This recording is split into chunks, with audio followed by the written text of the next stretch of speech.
I want to talk about something slightly different from yesterday. And I thought I'd start with this fella, okay? It's just a quote, and let's start things with quotes, if it works, and of course it's not working. Probably not. No.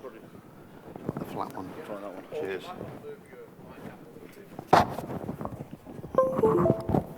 How about that? Okay, I talk like this all the time.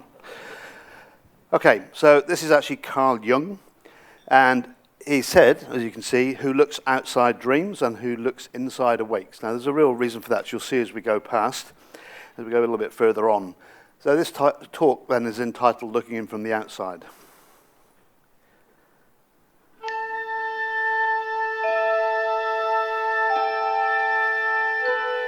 Space, a final frontier.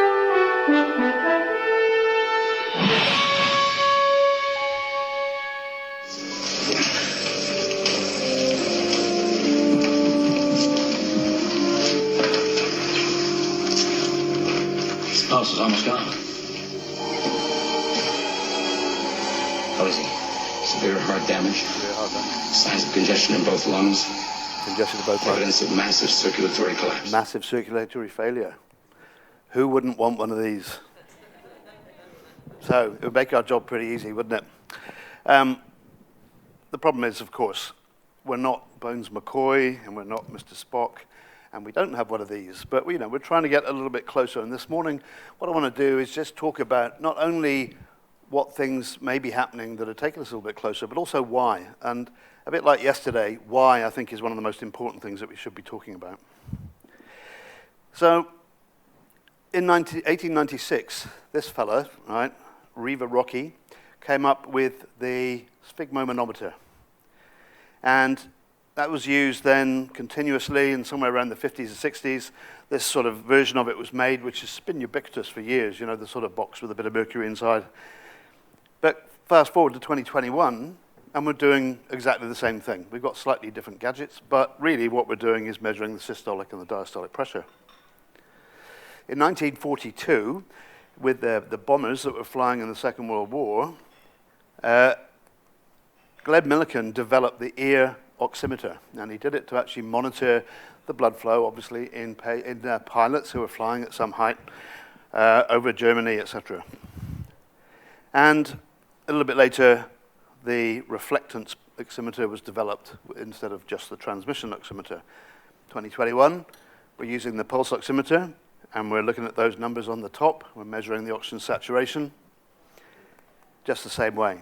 Now, I fully admit to being a miserable old bugger a lot of the time. And when I'm at work, I'm definitely on one end of a spectrum on what I want from people when they talk to me, give a history, that sort of thing. So when I speak to our junior doctors and they tell me about a patient, and they say, I don't know if this is ubiquitous or it's just me, but they say, oh yeah, I see Mr. Smith and he's 50, he came in with chest pain and his ECG looks normal, his first troponin is okay. Okay. And you examined him, did you? And I went, oh, yeah. What did you find on your examination? And almost every time, that's what they say. The BP is normal and the SATs are okay. And I say, you know what, that's about the last thing I wanted to know, unless they were actually abnormal. What I want to know is a lot of other stuff, and they look at me in a sort of puzzled way. And the reason for that is because, is it okay just to rely on the blood pressure and the SATs? And I would say absolutely not. Now, clearly, if they are low, and it's a real low, so it's not, sort of movement artifact on the pulse oximeter or something like that, then it's an important thing. But we need to know a lot of stuff, which is way before those things happen. Because, obviously, we're built to walk upright, and our brain's at the top. So we need to perfuse it with oxygenated blood. That, other than reproduction, is what we're all about.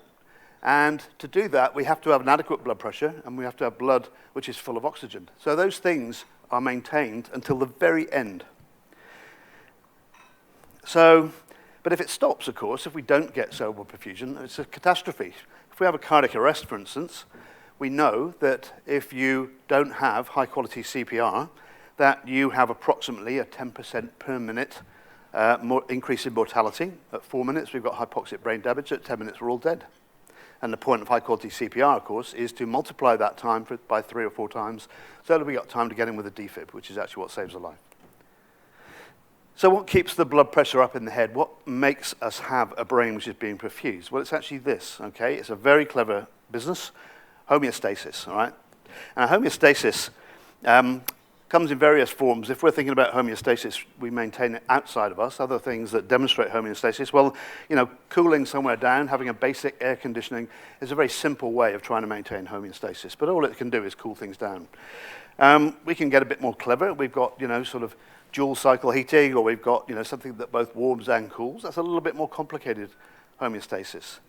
And we fast forward to cars in general, but certainly electric vehicles, then, you know, this is all about homeostasis, but it's quite a complicated way. But we, of course, are the most complex of all. We are that complex adaptive system I mentioned yesterday, and we have incredibly efficient homeostatic mechanisms to maintain cell blood perfusion. They might be neurological, a lot of it's driven by the sympathetic nervous system, and they maintain tone, for instance, and blood flow in approximately 100,000 kilometers worth of blood vessels to supply the brain through the 650 kilometers of blood vessels within the brain. So it's all about perfusion, as I say. That's the final frontier, which is the most important thing that we should be thinking about every day that we do our work, is are they getting adequate perfusion? But if you rely on systolic blood pressure and oxygen saturations, as I say, they drop at the end of a process. So really, we're noticing that there might be a little hole in the ship, you know, but we're noticing it when the ship is actually almost sunk. So we sort of need to know a little bit before then so we can stick our finger in it or something. So how should we recognize the ill patient? Well, we need to go back to that idea of a system again, that set of things that work together for that common end, which in this, obviously, this instance is that perfusion. And all of these things are made to work together. Obviously, the lungs to get oxygen in, the heart to pump it round, to get to the brain. And you could perceive it when you sort of sit down, you know, in your physiology classes at the beginning of medical school, and it all seems a bit like this. But what we do know, though, it does actually work very efficiently together, and it works very efficiently in health to enable everything to work properly.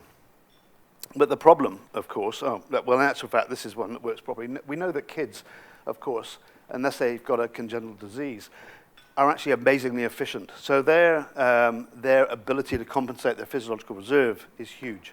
And that's why, of course, we need to be very alert for children, because once they drop off that cliff, then, you know, they're really in trouble. They are really a finely tuned machine, a bit like this, obviously a bit like this. This clearly is a few years ago.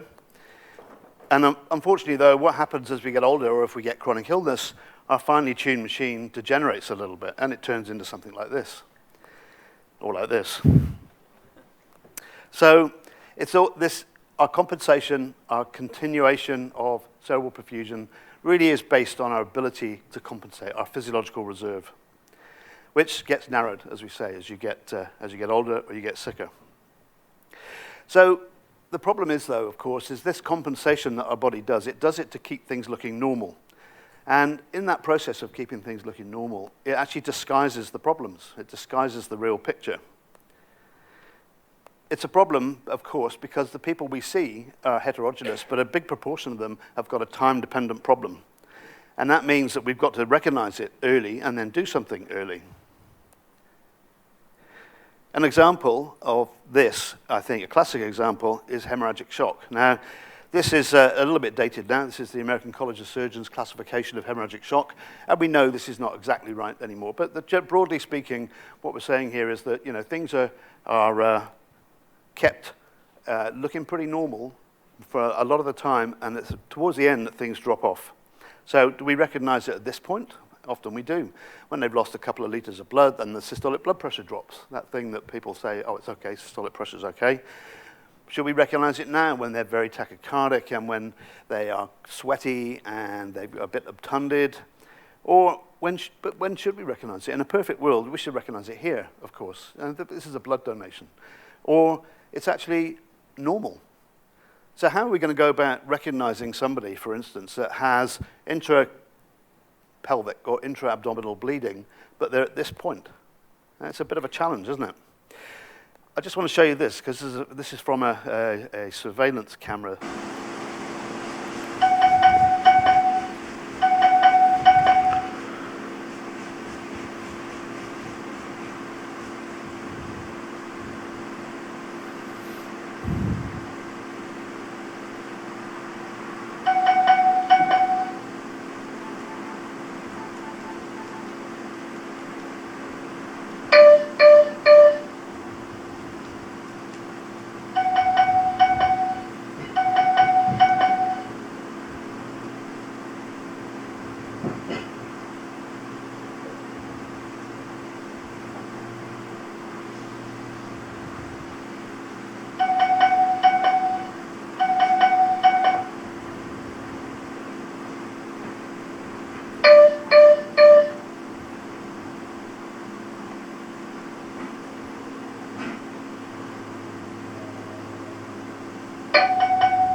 So what did he do then? Turned the alarm off. So you've got somebody in cardiac arrest, ventricular fibrillation, the first response is to turn the alarm off. But of course we get this. This is a problem for us as well. We get alarm fatigue. There's a study showing 1,000 alarms per shift, but over 500 alarm-related deaths in 5 years. So should we think again, this is clearly not working. Should we be using stuff that looks for late responses, for blood pressure change, for saturations, for decrease in level of consciousness? Instead of waiting for this to change, instead of waiting for our cerebral perfusion to actually drop, should we be directly monitoring this, or maybe even this? So I want to talk very briefly about some of the new tech. We won't spend a lot of time on it. And then I want to talk about some of the work we're doing in this area. I think the new tech stuff clearly is fascinating, and it's got all sorts of possibilities. And you can see this there's an email every day, it seems, that says, look at this, there's a new wireless sensor or something, but this one I think is pretty cool. This is a sensor which actually incorporates oxygen saturations, it incorporates ECG, it incorporates triaxial accelerometers, so it actually measures position and gait as well, and it will notice when you fall over. And this is going to link to an app, which then can be linked to a bigger system that can provide alerts when things go wrong. Skin sensors are also one of the newest advances in technology. When normally to actually be able to get something to work, like they call it sintering, you have to do it at 900 degrees centigrade. And the recent discovery has shown that you can do this at normal body temperature. So they've just started to produce this sort of thing, which actually can be any sort of sensor and on the skin. And this is one of the first versions of it. And this is actually a printed sensor which looks at blood glucose and is used actually to continuously measure blood glucose and then to transmit that to an app once again, which maintains a sort of surveillance. And this, which I think is fantastic, but I could see a few issues with it, but the reports in Nature, Scientific Reports, which is a pretty heavyweight journal, so it must have had some convincing evidence behind it, shows that you can actually do contactless vital signs. And that means that you can actually look at the blood flow within the face, and you can measure that blood flow, and it will tell you a lot of things, basically. You can use it at home with this app. And they say that it can tell you all sorts of things, obviously not only the pulse and the saturations, but the respiratory rate from it as well. I want to talk then a little briefly, because we're running on and I've got lots of things to tell you, about some of the work we're doing. And it's in 3 areas. It's in delivered oxygen, and in control systems, and in pattern recognition. Now, delivered oxygen, I think, is really important. And Michael Pidsky, an eminent intensivist, thinks so too, and he says that early recognition of shock is really important. And shock is defined as obviously a lack of oxygen supply which doesn't match the demand. And similarly, Jean-Louis Vincent from Brussels, another intensivist who's very well known, points out that cardiac output and the ability to deliver oxygen, once again, is a fundamental measure that we should be looking at. But, we concentrate on blood pressure and saturations. Are we able to actually measure things like DO2? Well, DO2 is essentially the cardiac output times the amount of oxygen that's being delivered, whether it be in the hemoglobin or carried in the blood, times 10. So it's actually conceptually not that difficult. So we measure the cardiac output. Well, we can do this, we can do echoes. But echoes are complicated. You've got to work out exactly how big the valve is, and then you've got to compute what the sort of envelope of blood flow is. But then there is something else, though. To measure the AV diameter, there's a very interesting device called the USCOM. I don't know whether you've seen this or not anywhere, but this USCOM is produced actually in Sydney, and the ultrasound cardiac output monitor. To calculate left cardiac output using the USCOM ultrasonic cardiac output monitor, a small non-invasive probe is placed in the suprasternal notch, aiming directly down the longitudinal axis of the ascending aorta and across the aortic valve. Using USCOM's beam acoustics technology, the probe emits a very broad continuous wave Doppler ultrasound signal, which is used to calculate the ejection velocity of blood as it exits the aortic valve. What this uses is the fact that the size, the diameter of the aortic and pulmonary valve has a really robust relationship with height. So if you measure somebody's height, there is a little algorithm which will tell you exactly what the width of that valve is. And it's been used in lots of circumstances, looking at patients in ICU, where they showed that it was useful and comparable to invasive methods. And you can also predict fluid responsiveness in these patients.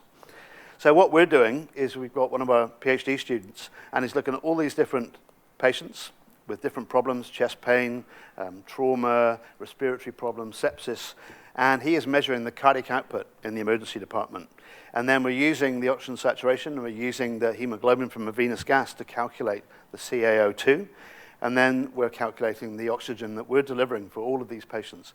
We're studying what the predictive value is, so does actually a DO2 measured in the emergency department show us or give us some indication of how sick they are and what the prognosis is. And then we need to go on to, what we plan to go on to, is DO2 guided resuscitation after that. Control systems is the second area where we're working, and this is what I've been doing for quite a long time since my research degree, 20 years ago. And I'll go through this. It's complicated. It's 8 o'clock in the morning, so hopefully I'll go through it reasonably quickly and simply. But the point is, our control systems fluctuate once every 10 seconds or so. And all of these waveforms that we measure, if it's not a sine wave, you can break it up into sine waves with a bit of clever software. And what that does is allows us to take things like invasive blood pressure waveforms and pulse oximetry, and we can break them down into their frequency components and then measure how much is happening at each frequency. So this is actually an invasive blood pressure trace, and at the bottom you can see the frequencies, and you can measure how much activity is happening at each frequency. And this is a pulse oximetry trace with the same thing.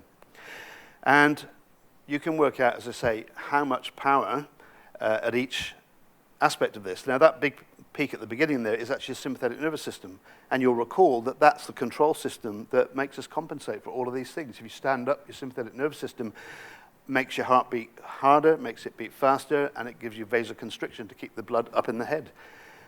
So at 0.1 hertz, every 10 seconds, you get this peak, and then you get some other peaks, which are around respiration. That's a tachypnea. And this is an example of one of the ones that we took from somebody.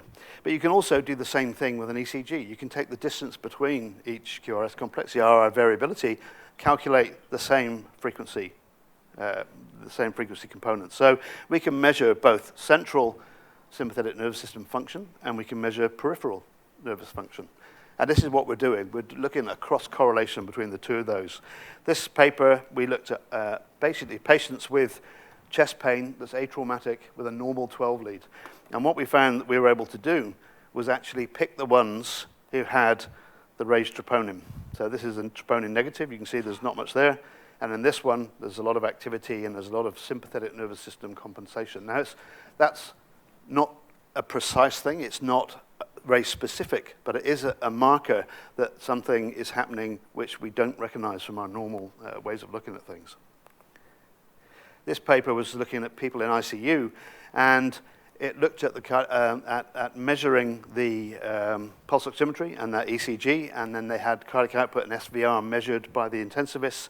We did our variability thing, and what we showed is that we could pick the ones who had a normal sympathetic nervous system function and the ones that had a low SVR, that basically had sepsis.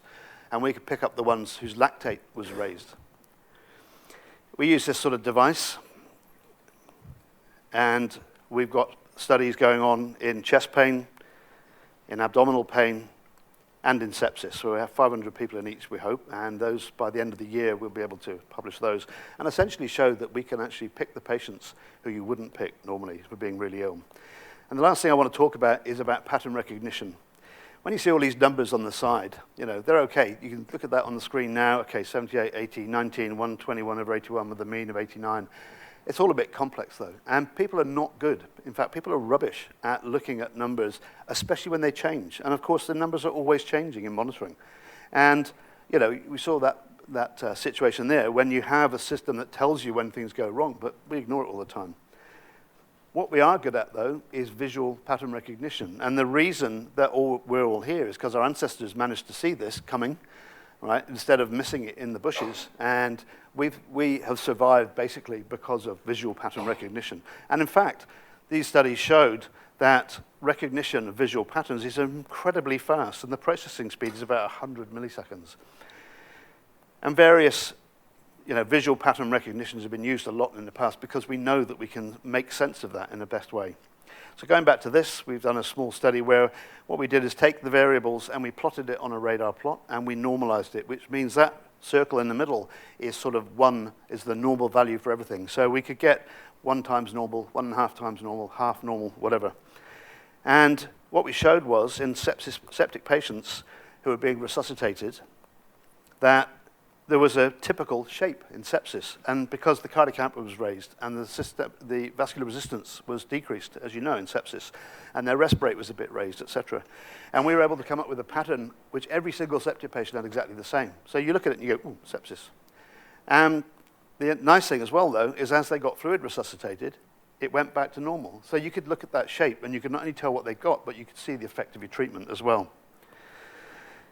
One of my other PhD students did exactly the same thing with just the normal obs that you take in the emergency department. And she showed the same thing, is that there's a typical pattern with sepsis. And that when you treat that, it goes back to normal again. So the question I put earlier on about are we close to it? Well, I think my next question, I suppose, is how do we put all those bits and pieces I've been talking about for the last 20 minutes together? And this was a paper from the late 90s, which has never been, I think, never even been quoted, I don't think, but certainly has never been repeated. This is by some surgeons in the US, and I corresponded with the lead author, who's actually a German trauma surgeon, who said, oh yeah, I forgot all about that after we did it.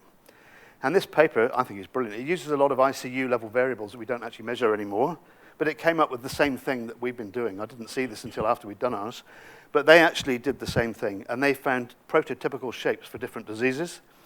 And not only did they do that, they then put them in this sort of state space of how sick you were, and they were able to say, you're sick with this, and this is how sick you are, and they could watch it transverse back to a normal area.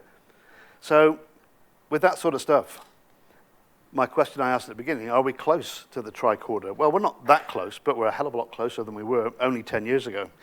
And I think that by the time you put stuff like this, by the time you put cardiac output, peripheral resistance, measurement of control systems, and even ultrasound that we do routinely, together with the pattern recognition, and now what we do is that we add machine learning, which of course, as I said yesterday, its function is to do pattern recognition, and then to add some AI to it so it can actually tell us what we should be doing next.